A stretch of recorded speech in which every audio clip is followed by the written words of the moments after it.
I, Chalak Patel from LG Institute of Engineering and Technology in the Department of Electronics and Communication welcomes you to the session of wireless communication. Today we are going to discuss about Unit 3, that is Mobile Radio Propagation, Small Scale Padding and Diversity, with topic Small Scale Padding with Doppler Shift. So let's start the session.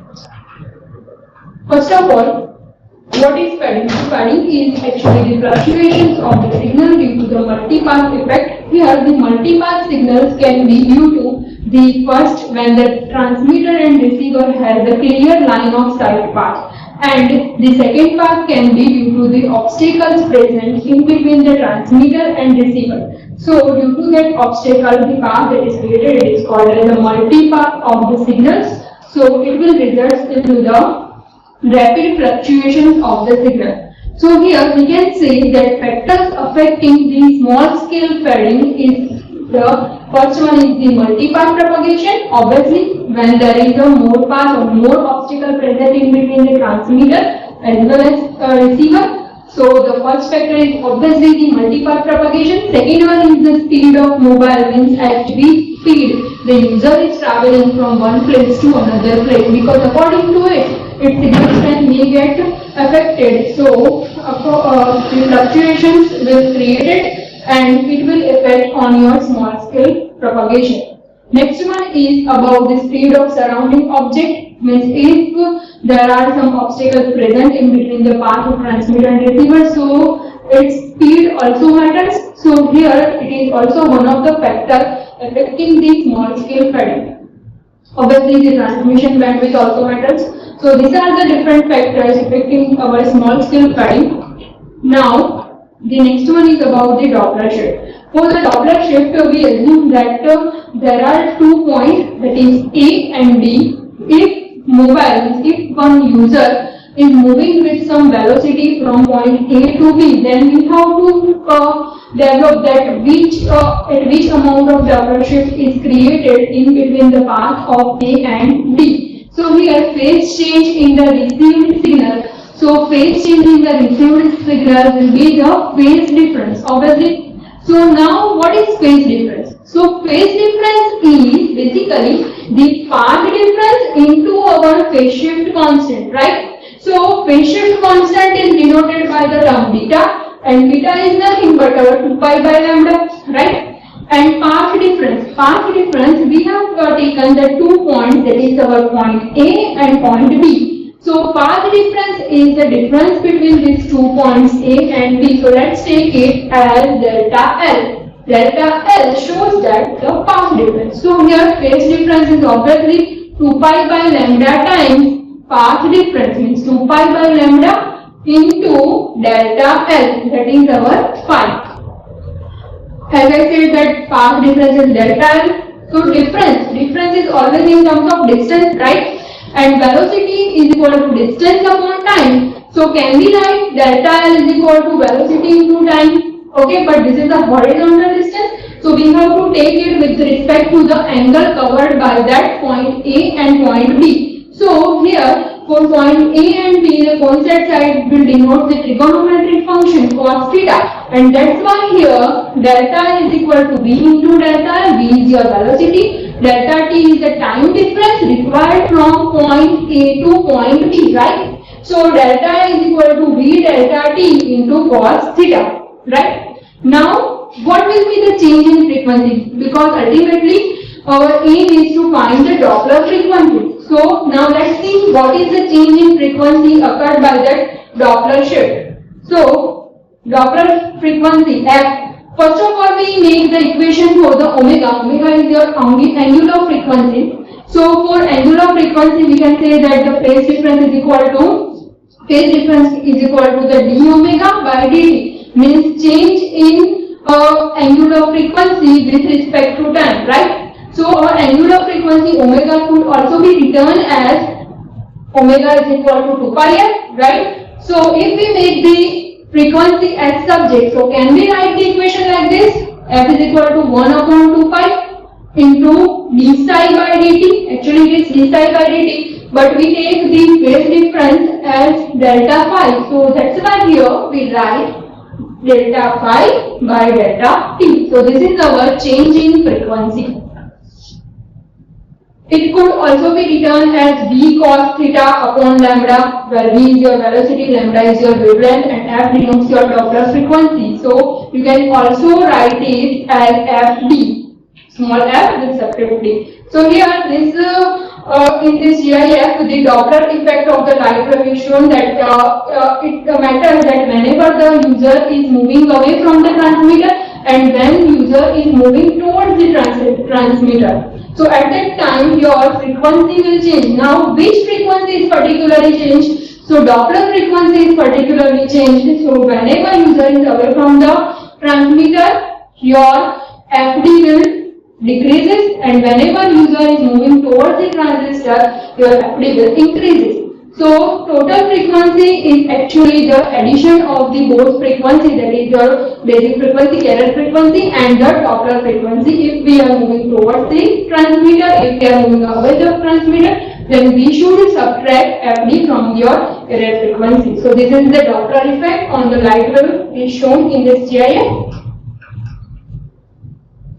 Now, here as I said that two cases are shown. When the user is stationary, means when user is not moving and stay at one particular point. So here change in received frequency will be shown over here, and when user is moving from one place to another place, here one car is shown, it will traveling from first point A to point B. So if it is moving with respect to source, then what will be the effect? We will see it with a different equation in the next slide. So for that, let's take one example so the things will be more clear. Let's take the problem statement is aircraft is heading towards the control tower with 500 km/h at the elevation of 20 degree. Here the communication occurs at the frequency of 900 MHz. You have to find out the Doppler shift, means you ultimately FD. Here the data that is given in the problem statement is apparently first one is the 500 km/h is your velocity. Elevation of the degree 20 degree means theta is given. Theta is equal to your 20 degree. Carrier frequency FC is 900 MHz. So now let's find out the Doppler shift. First of all, we convert our 500 km/h into the 138.88 meter per second. Km/h will be converted into meter per second because your frequency is given in the megahertz. Here theta is equal to 20 degree. Your lambda. First of all, let's find out the lambda. Because as we have seen in the previous slide, FD is given by V upon lambda into cos theta. Okay, so we need to find out the wavelength lambda. Now the question is the medium is obviously the free space is the medium. So whenever we travel in the free space, we have to choose the velocity as the free space speed, that is c. So c is equal to f lambda. So let's find out the lambda from the given data of the frequency, that is 900 MHz. So we can find out by 3 into 10 raised to 8 divided by this frequency. So we get the wavelength value, that is 0.33 meter. Right. Now let's apply it to the frequency of Doppler shift. Doppler shift will be given by V upon lambda cos theta. Now V upon lambda cos theta, here the angle is given, angle is about 20 degree, velocity is given, so let's put all the values in this equation. So we get the equation like this. If we solve it, we got the answer, that is 390 Hz. So this is our Doppler frequency. Now let's see one another example that is related to the transmitter, that whether user is traveling towards the transmitter or whether user is moving away from the transmitter. So for that, let's consider the problem statement. Here, consider that a transmitter that radiates with a sinusoidal carrier frequency of 1850 MHz for the velocity of 26.82 meter per second. You have to calculate the received frequency if user is moving. Here the three direction is given. First one is directly towards the transmitter, means what happens when mobile is moving directly towards the transmitter. Second case is when the user is directly moving away from the transmitter. And the third one is when the direction is perpendicular to the direction of arrival of transmitted signal, right? So here three cases you have to find out. So let's start with the solution. First case, when user is moving towards the transmitter. Now, as I said that when user is moving towards the transmitter, then theta will become equal to 0 degree, right? And when user is moving towards the transmitter, obviously you have to add both the frequency. Which both frequency you should take? Obviously the carrier frequency and your Doppler frequency. So now here in the problem statement, if you see, your carrier frequency is given, that is 1850 megahertz. The second thing you need to find out, that is your FD. FD is, we have seen in the previous example, that you can find out the Doppler frequency by V upon lambda into cos theta, right? So let's do it. Here in this problem statement, the angle is not given. So whenever the angle is not given, you should choose the maximum value of cos function. So maximum value of cos function will be possible as 1. Now when this cos will become 1, obviously we take theta equal to 0. So let's take it. So when moving towards the transmitter, theta will become equal to 0. So f is equal to obviously fc plus fd. Fc we know, but fd we need to find out. So v upon lambda cos 0. We have the velocity as well as wavelength. Wavelength we can find out as we have done in the earlier example, that 1850 megahertz is given. So you have to divide it by 3 into 10 raised to 8 by 1850 into 10 raised to 6.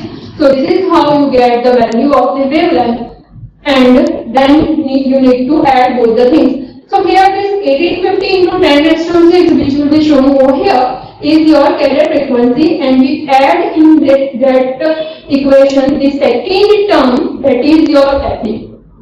So this is how it will be added. So this will become the final answer for the frequency if the user is moving towards the transmitter. Okay, so this is your first case. Now let's consider the second case, when user is moving directly away from the transmitter. So when user is moving directly away from the transmitter, obviously you need to subtract your Doppler frequency from your carrier frequency, right? So first of all, fc is your 1850 megahertz, right? And fd is your v upon lambda into cos theta, right? So v upon lambda into cos theta, again we take the theta equal to 0 degree. Okay. So if we put all the values over here, ultimately you need to subtract only 1850 minus the FD, which we have already found out in the previous slide. So let's put all the values over here. So it becomes 1850 into 10 raised to 6 minus 26.82 divided by 0.162. So you get the total frequency like 1849.99 megahertz. Now let's take the third case. In the third case, you need to find out that total frequency to the perpendicular to the arrival of the signal. So for the perpendicular to the arrival of signal, perpendicular means your angle will become theta equal to 90 degree. Okay. So in this case, first of all, let's find out FD. So FD itself says that V upon lambda cos theta, right? But if we put theta equal to 90 in this equation, then cos 90 will become 0.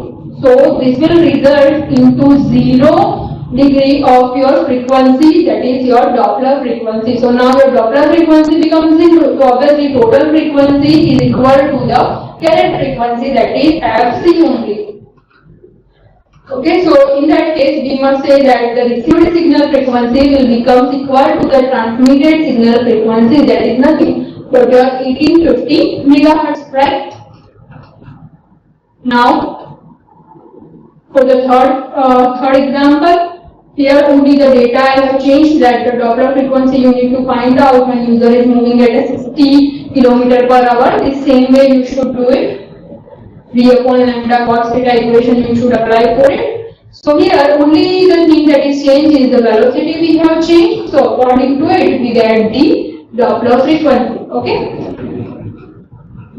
Now let's find out about the delay spread. Delay spread is the dispersion of transmitted signal in a result of multi-path propagation. Means here in this figure you can see that between the transmitter and receiver there are number of obstacles present, and because of that number of obstacles, the distance is different. Like here we denoted with d with respect to tau 1, d with respect to tau 2. Because here the time difference is also differs if there are number of obstacles present in between them. So now based on this, let's see that what will be the effect on the Fall's upper bound. It is one type of worst case delay, and for this you should know about the system parameters. So we will cover this Fall's upper bound in the next session. Up to this, if you have any query or doubt regarding this session, you can ask me on my email ID. Thank you for watching.